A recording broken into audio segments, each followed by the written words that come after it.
This has been, it's called Chiball, and it's been in gestation for about 5 years. Our second president suggested this game. He left one set of rules, and then it sort of went by the wayside. And I picked it up about a year ago. Started out square,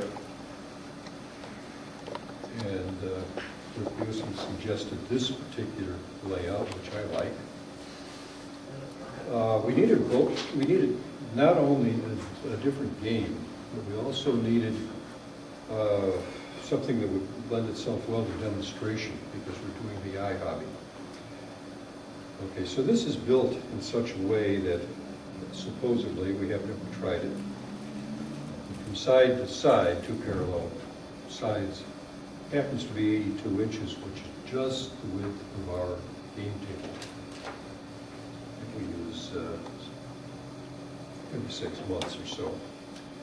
So that'll be, we'll see when we get the eye hobby and set up the game table, but this will sit down on the table with the two side rails parallel. If so, it'll just fill. And it was designed that way. So these are made out of 48-inch wide boards, but these have been trimmed to 47, so we get the right dimension across. Okay, most of the contests that can be done in this can be run single robot for demonstration. So at IHOBby will want to be doing demonstrations, and this, as Roy said, this is the first one of our contests that actually has object manipulation. It's set up right now with 3 colors. The colors are not what I would have chosen, but it happens to be the colors that practice golf balls come in. And folks decided we didn't want to use ping pong balls. They were too bouncy, and regular golf balls were too heavy. And besides, they're mostly all one color. So we settled on this, and these are very light practice balls. You can be a little later on if you'd like on that. Initial game will be very, very simple. You're simply looking for objects. And you'll see that there's a white band around the bottom. This is all prototype work, by the way, so as I've gone along, it's about the 3rd or 4th time I've shown this. First time it wasn't painted. Now we have some additions. On the bottom, you will see a rail all the way around the bottom. It's a stiffening rail to keep it from bending. The initial one had the sides were very floppy. They're still floppy, but not like they used to be. They don't blow out anymore. They're straight, and they'll stay that way. This was designed for portability, so there are 3 butt hinges and three sets of slip hinges. This thing comes apart. A piece like this folds together, and slip hinges connect, so you've got a 2-layer thing. There are 3 of those, and then there are 3 more. So when you're packing this up, you're dealing with 6 pieces. And it moves along real nice. Anyone that's trying to move our game table, I can tell you it's not like that at all. It's real big and heavy. No kid can carry this. Oh, it's big that lead. Yeah, I know. It's really heavy. So this is very light, very portable. And full of mistakes because it's prototype. Keep changing. Okay, so one of the changes, folks said, well, how are we going to see colored balls against colored walls? That seemed reasonable, so now you have white on the bottom. And the balls, none of the balls are white. We also have some yellow ones and such. So it'll make it easier to find a ball. And to start with, we don't care about color. The balls are just objects.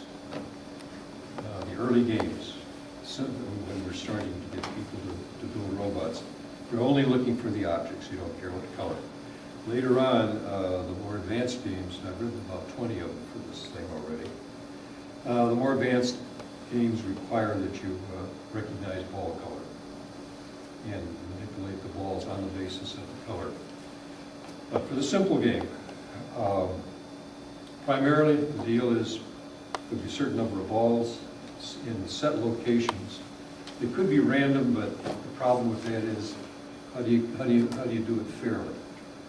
for everybody. So if the balls are set in fixed locations, and by and large, you can put in that corner, or in that corner, but not in the center.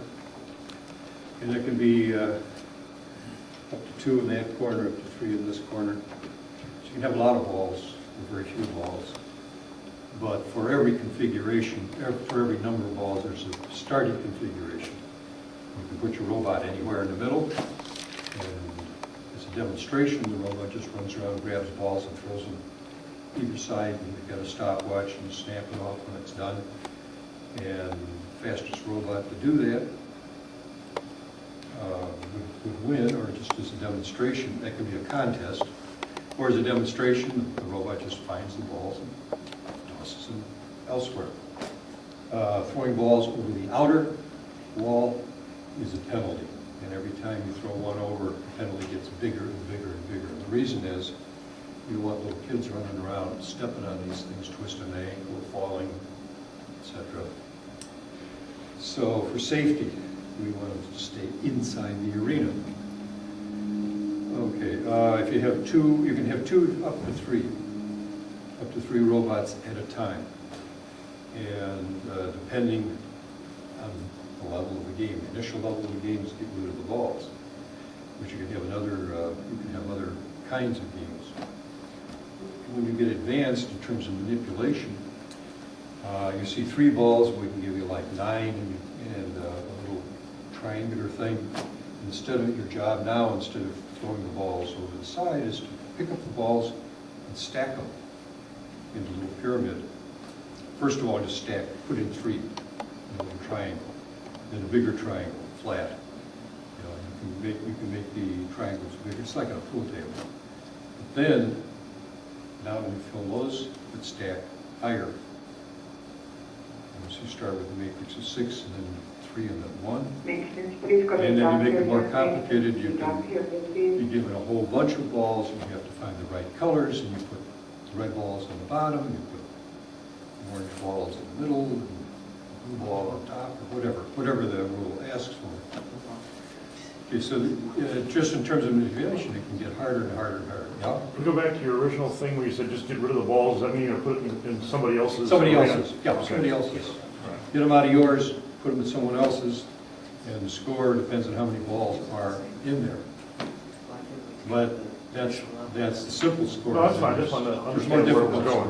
What? Just wanted to understand where we're going. Yeah, and there's more difficult scoring that goes along depending on the mix of colors and so forth.